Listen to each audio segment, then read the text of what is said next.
Hi friends, இன்றைக்கி என்ன செய்யலான்னு பார்க்கலாங்களா? நான் வந்து ஊர்லேருந்து மக்காச்சோளம் எடுத்துகிட்டு வந்தேன்னு சொன்னேன் பார்த்தீங்களா? அது வந்து நம்ம தோட்டத்தில் விளைஞ்ச மக்காச்சோளம். இதால் ஒரு 1.5 அழாக்கு எடுத்திருக்கேன். இந்த அழாக்கால் 1.5 அழாக்கு எடுத்திருக்கேன். போட்டுக்குங்க. நீங்கள் வந்து கடையில் கூட இது கிடைக்கும், ட்ரை மக்காச்சோளம், அதை எடுத்துக்கலாம். கால் இது வந்து உளுந்து எடுத்திருக்கேன். அதே இதால் இந்த அழாக்காலே 1.25 அழாக்கு பச்சரிசி, 1.5 அழாக்கு மக்காச்சோளம், 1/4 அழாக்கு உளுந்து, 1.5 அழாக்கு பச்சரிசி, இப்படி எடுத்திருக்கேன் மெஷர்மெண்ட்டு. அதே மாதிரி வெந்தயம், இங்கே பாருங்கள், இவ்வளோ வெந்தயம் போட்டுக்கிறேன். கொஞ்சமாக கடலைப்பருப்பு ஒரு கால் இது போட்டுக்கலாம். சூப்பராக இருக்கும் ஃப்ரெண்ட்ஸ், ட்ரை பண்ணி பாருங்கள். இது பாருங்கள், கால் இது கடலைப்பருப்பு, இது எல்லாத்தையும் போட்டு ஒரு 5-6 ஹவர்ஸ் ஊற வச்சுட்டு நம்ம அரைக்க போகிறோம். இதை இங்கே பாருங்கள் ஃப்ரெண்ட்ஸ், ஒரு 5-6 வாட்டி நல்லா கழுவிட்டு நான் இப்போ இப்படி ஊற வச்சாச்சு. இது ஒரு 5-6 ஹவர் நமக்கு ஊறட்டும். ஏன்னா மக்காச்சோளம் ட்ரையாக இருக்கு இல்லைங்களா, நமக்கு நல்லா ஊறணும். அதனால் உளுந்து எல்லாமே அதில் போட்டிருக்கேன். நல்லா நீங்கள் ஹோல் நைட் ஊற வச்சுட்டு கூட நம்ம செய்யலாம். நான் இப்போ காலையில் தான் ஊற வைக்கிறேன். இது நல்லா ஊறட்டும் நமக்கு. இங்கே பாருங்கள் ஃப்ரெண்ட்ஸ், ஒரு 8 ஹவர்ஸ் கிட்ட நல்லா நைட் அப்படியே ஹோல் நைட் ஊறி இருக்குது. இங்கே பாருங்கள், இப்போ நம்ம கொஞ்சம் கொஞ்சமாக, நீங்கள் கிரைண்டர் இருந்ததுன்னா கிரைண்டரில் போட்டு அரைச்சிடுங்க.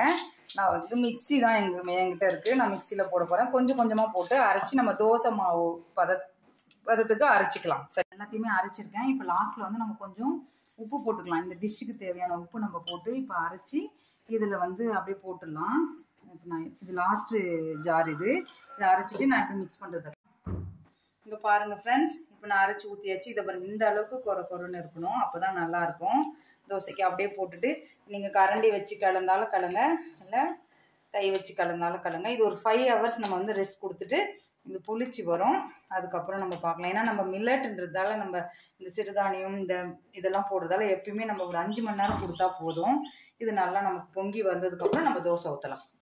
இங்கே பாருங்கள் ஃப்ரெண்ட்ஸ், நம்ம அரைச்சி வச்சது எப்படி பொங்கி வந்திருக்கு பார்த்தீங்களா? இங்கே பாருங்கள், ஒரு 5 ஹவர்ஸ் கொடுங்க, அதுக்கு மேலே வேண்டாம். இப்படி இங்கே பாருங்கள், அப்படியே எல்லாம் நல்லா பொங்கிடுச்சு. நீங்கள் கை வச்சு கரைச்சாலும் ஓகே தான், கரண்டியால் கரைச்சாலும் ஓகே தான். இங்கே பாருங்கள், அவ்வளோதான். இப்படி பண்ணிடுங்க. இப்போ நான் ஒரு தவா வச்சுருக்கேன், தோசைக்கல். இதில் நான் நாளைக்கு குழி பணியாரம் செய்கிறேன். இதே மாவில் குழி பணியாரம் நம்ம தோசை செமையாக வரும் ஃப்ரெண்ட்ஸ், சூப்பராக வரும். இதை அப்படியே மெலிசாக வார்த்துட்டு அப்படியே எண்ணெய் விட்டு இது பண்ணிக்கலாம். நம்ம நெய் வேணால் கூட விட்டுங்க, நான் வேர்கடலை எண்ணெய் தான் விடுறேன். நீங்கள் நெய் வேணால் கூட விட்டு சாப்பிட்லாம். இது நல்லா மொறுன்னு ஆகட்டும் நமக்கு. இதுக்கு ஒரு சட்னி பண்ணிடலாம். நான் இப்போ தேங்காய் எடுத்திருக்கேன். இதில் தேங்காய், பச்சை மிளகா, கொஞ்சமாக கடலை, 4 சின்ன வெங்காயம் போட்டிருக்கேன்.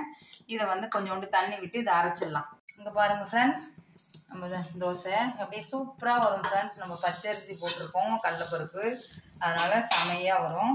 இங்கே எண்ணெய் கொஞ்சமாக வேணாலும் விட்டுக்குங்க, நிறைய வேணாலும் விட்டுக்குங்க. நான் இது சட்னி அரைச்சிட்டு வந்துடுறேன். இது என்ன திருப்பி போட்டு இங்கே பாருங்கள், இப்படி தோசை மூறுவலாக வருதுங்களா? சூப்பராக வருது பாருங்கள். இதில் இட்லி கூட பண்ணலாம் ஃப்ரெண்ட்ஸ். இப்போ நான் சட்னி அரைச்சிட்டேன், ஒரு தாளிப்பு கொடுக்க போகிறேன். அப்படியே சருன்னு வரும் நமக்கு தோசை. இங்கே பாருங்கள் ஃப்ரெண்ட்ஸ், தோசை நான் என்ன ஊற்றிட்டே இருக்க ஆரம்பிச்சிட்டேங்க. பாருங்கள், இங்கே பாருங்கள், நான் எடுத்து மொறுவலாக வந்திருக்கு பாருங்கள், அப்படியே ஃப்ளஃபியாக இருக்குது பார்த்தீங்களா? நான் ஏற்கனவே ஃபுட் டேஸ்ட்லாம் பார்த்தாச்சு. இது தேங்காய் சட்னி, நான் ஏற்கனவே வீடியோ போட்டிருக்கேன். இங்கே ஹோட்டல் ஸ்டைல் தேங்காய் சட்னி, இது என்னுடைய ஸ்டைலில் தேங்காய் சட்னி. நான் ஒரு நாளைக்கு கண்டிப்பாக போடுறேன். இது முள்ளங்கி சட்னி, சூப்பராக இருக்கும். இதுக்கு முள்ளங்கி கார சட்னி, இது 2 தான் காம்பினேஷன் இன்றைக்கி. நீங்கள் எது ஒன்றாலும் வச்சுக்கலாம், செம்மையாக இருக்கும்.